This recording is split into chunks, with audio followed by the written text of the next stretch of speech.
All right. What is going on, ladies and gentlemen? How is it going? I am Is There No One Else? And in today's video, I wanted to talk to you guys about a video that I ended up not doing.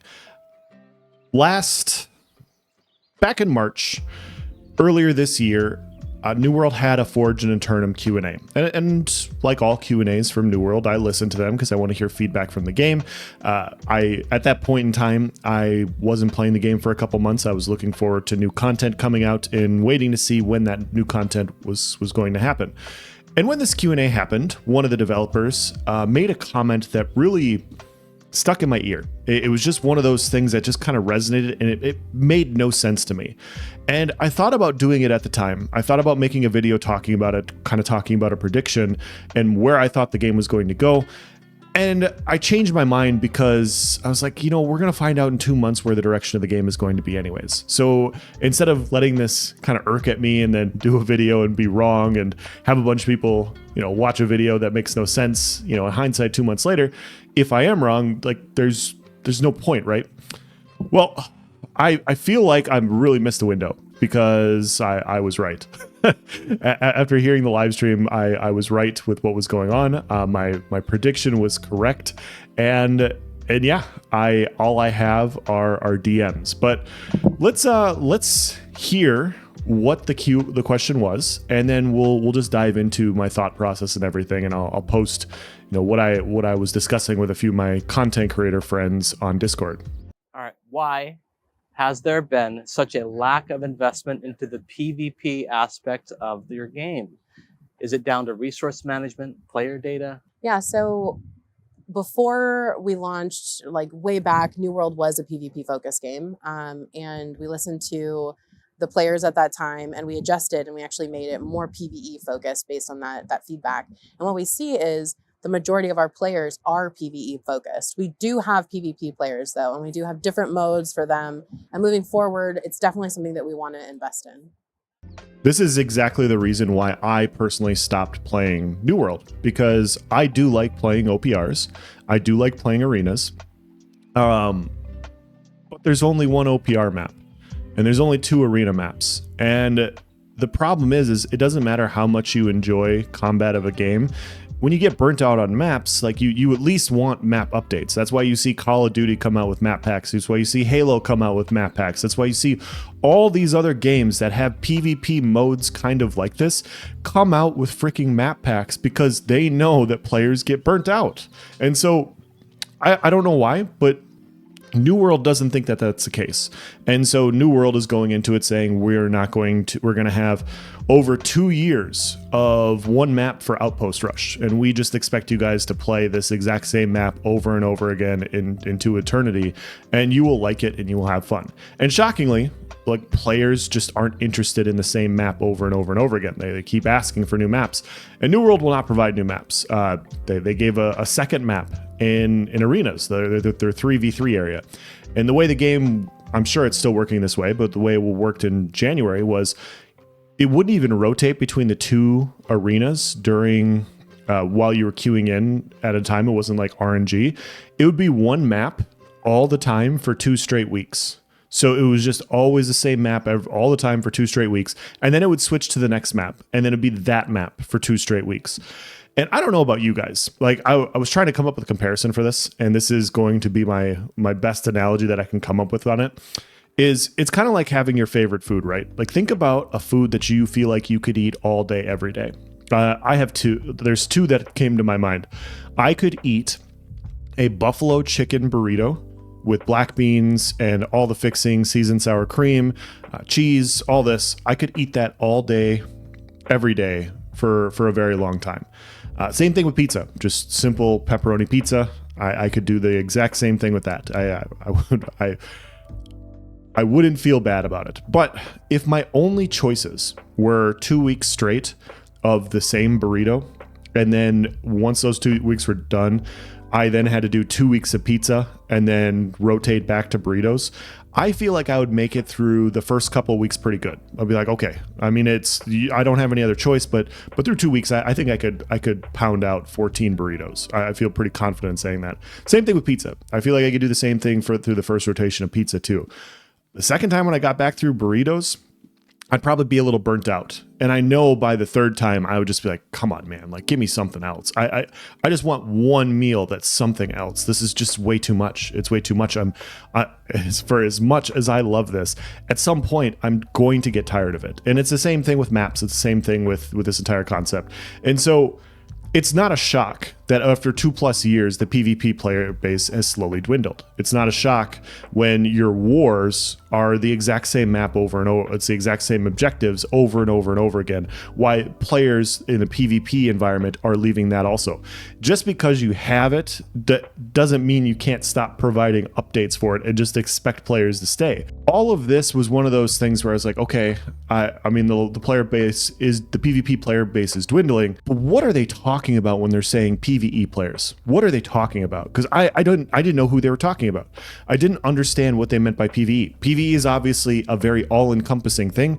It's basically anything that's not PvP related. Like, it could be anything. And so I'm sitting there and I'm trying to figure out, okay, when I was playing, I was on Castle Steel. It was pop locked for a very long time. We had a very high population. I never saw the trial run. I never saw people looking for group trial. I'm not saying it didn't. You just didn't see it in area. You didn't see people running it. You didn't see people looking to run it or anything like that. So I never really saw the trial. As far as the expeditions go, everybody was rotating through mutations, trying to get artifacts at that point in time. And the queues for these artifacts, there would be like 4 groups queuing up at the same time. So it was like 16 people at any point just queuing up, running through these expeditions, trying to get these artifacts. All the other expeditions were more or less dead, unless like one specific group needed one specific thing, right? Like no other expeditions were queued up and running. And so I was looking at it and I was like, okay, I see way more people in 3v3s and arenas and in influence races. I see way more people out doing these things than I do see doing expeditions and trials. And so I'm like, okay, well, what PvE player base is left? Casuals. Casual players is the first thing that jumped to my head. Players that are out there chopping down trees, doing quests, doing these sorts of things. And it just irked me at the time, because I sat there and I was like, they're going to do exactly what ESO did. They're just going to do the bare minimum. They're not going to make content for veteran players. They're not going to listen to the player base. They're not going to listen to their concerns, try and provide stuff to cater to this player base. They're just going to say, hey, we have a lot of players that like to chop down trees and they like to go out and do these things. And we are going to make something that's a lot more casual friendly. And we are going to make something that's a lot more solo friendly. And that's the PvEers that they're talking about. People that are picking up the game for the first time that really have no retention rate at all. And so I think this is a mistake. I think this is a mistake for a variety of reasons. I think the veteran player base for a lot of games helps bring up it. You need both. You need the new player experience. You need new players coming in, constantly bringing in lifeblood into the game. And you need a solid veteran player base to train people up, get people to expand and become a veteran player. It all makes sense. And so I'm sitting here and I'm looking at it. Okay. And it's like, all right, well, you're not going to provide PvP updates, and you're clearly not providing endgame PvE updates and in a large scale. But what they are going to do is they are going to change the genre of the game to more of an ARPG and have a bunch of soloable content that allows players to play solo in an MMORPG and go around and quest and level up and do these small solo player instance events, like what a massively multiplayer online role-playing game is. And so that's what this entire PvE thing revealed to me. And it's interesting because like I can pull myself back from this situation, and I can see where New World is coming from, and the fact that they have 5,000 players right now, guys. Like, a lot of players aren't coming back through that door. They could come out with 5 new OPR maps and 10 new arena maps, and what is the population going to do in the next couple months? What's it going to do? Jump up to 8,000? Jump up to 9,000? Those 900,000 players from back in 2021, they're not coming back through that door anytime soon. Not from a quick couple of map release. That's not happening. How will some of those players come back? How will they get the most players? Well, the October release. It makes complete sense for them to build for October.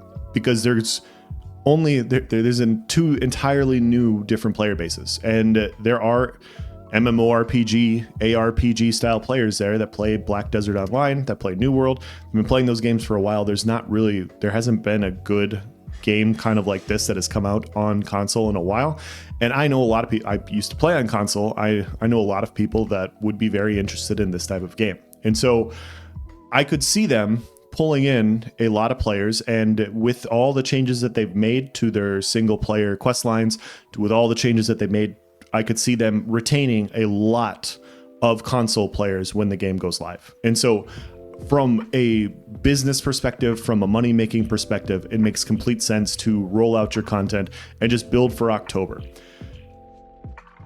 From a gaming community perspective, they've actively shit the bed for the last 3 months, and they have actively shit the bed on this game for the last 3 years. There's just no other way around it. Like, this game started off as a survival MMO, and people complained before the game went live that, hey, the survival MMO is too harsh, we want you to change it. And they listened to the feedback from the community, all those PvE players before the game came out, and they listened to the players, and what did the game do? Started off at 950,000 people, and it fucking nosedived. It nosedived in a terrible, horrible way. Now, it's not the change from PvP to PvE that caused this to happen. It's the soullessness of the game that caused this to happen. Like, there's been multiple different people that have said this. The game just didn't feel right afterwards. The game didn't have what it's okay to have a toggle on, toggle off system, but there was nothing to supplement the fact that you got rid of so much player driven content. There's nothing to supplement the fact that if you shut off the toggle off system, so many parts of the map were just fucking dead. And so that's part of the reason why the game died. It was really shitty to level. The performance was bad, the dupe bug, invincibility glitch, like all these sorts of things combined to create a really horrible game. It's always a culmination of a bunch of things, but their changing of the tide of the direction of their game before the game came out was the first signal, right? Them changing the tide of where the game is now. One of the great things about Amazon, the big delivery company, is they're flexible and they're able to provide services and goods to people that need it in a fast manner. Even if you don't like Amazon, the company, even if you don't like supporting Jeff Bezos and his billions of dollars, you could at least understand that sometimes Amazon just stands out above everything else from a product standpoint, and their ability to bend around and provide a service no matter what the instance is something that a lot of other companies can't currently replicate. You can't do that with a game, man. You can't do that. The game's got to kind of stand on its own, and the fact that they've waffled, I mean, the game's came out in 2021, it's 2024, and this game has been a survival MMO. This game has been a toggle on, toggle off PvP/PvE MMO, and now it is a single player ARPG with group-based instance stuff. Something, right? So in a 3-year period, they've changed the direction of the game 3 different times. They don't have an idea for where the game is and where they want the game to be. They're just listening to their data on what the players are at the time, and they're going to build for that. And that's all they're going to do. And so if you're looking for a game that has a direction that's going to build to end game players, unless all the new player experience all turn into veteran players and they dive into PvP or PvE, they're not fucking touching that shit, guys. They're not. They're gonna go, hey, our players are PvE and they're built around chopping trees. We're gonna fucking chop some trees. That's what we're gonna do. We're gonna chop some rocks. We're gonna chop some trees. We're gonna do the most bland, boring rollout content on a quarterly basis, where we have a holiday event where we kill this snowman, where we kill this fucking rabbit. We're gonna roll out this stuff because this is the shit that the casuals like. And there's a place for casual content. There absolutely is. There's also a place for veteran content, and there's not enough of it. There's not enough. So this game, until they start doing that, I think they're going to have a good head start in October. I will still stand by that it's Amazon, guys. They're going to pump out money for this reveal, for this console release. I fully expect them to go full court press on sales and on marketing and advertising to get as many people in the door as possible. And with where the game is at now, with where their new player experience is at now, with the content that they have, with hopefully much improved performance from 2021, I think the retention is going to be better. But it's not a Hail Mary save the game. This is, hey, now we have a player base again. What the fuck are we going to do to keep them? What are we going to do to keep this player base now? And that's where I question what's going to happen, because we already have 3 years of history of exactly what happens. We have players come in, they play what exists. There's not a lot. They get bored. They leave. They wait a whole year for new stuff to come out. Some come back. They play it. They experience it. There's not enough for them to play it or continue playing it. They leave. They come back a year later to another release. They play it until it's boring. They leave and they come back a year. It sounds like the exact same cadence it's going to have. And so they're going to, I hate to say it, guys. Like, I do like the combat. I do plan on coming back in October to this game. I do plan on playing the free-for-all zone, because this is something I do think the repeatable content for that will be there. But at the same time, this is not going to be the game that you can play all day, every day, and just get lost in this game long term. This is a game that when it comes out, you're going to play content for a while. It's not going to ever have enough content to feel like you're ever happy with what it is. And it's just going to be the same bland, boring stuff. And then you're going to get bored, and then you're going to go away, play another game for 5, 6, 7, 8 months. And then you're going to come back and it's going to happen all over again. And so from my perspective, if you're a player that's played New World and you're considering purchasing, like if you haven't bought Rise of the Angry Earth yet, I would wait. I really would. I would wait until there was feedback if the patch is any good. I already have it from last year, and so I will try it because it's already free for me. But if I didn't have it, I wouldn't be playing. I would wait and see, because this game is fucked up hard, guys.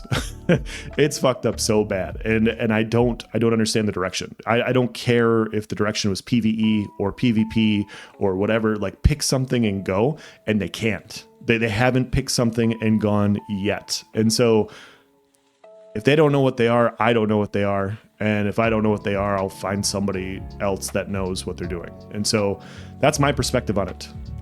We'll have some fun in October. We'll play it by ear. We'll see if the devs can figure this out and realize that they need more fucking content, but it doesn't sound like it. It doesn't sound like it at all. I'm gonna end this video here. Let me know if you guys have any questions or comments. I'll provide it. I'll try to reply in the comment section below. As always, guys, thank you for watching. Have a nice day.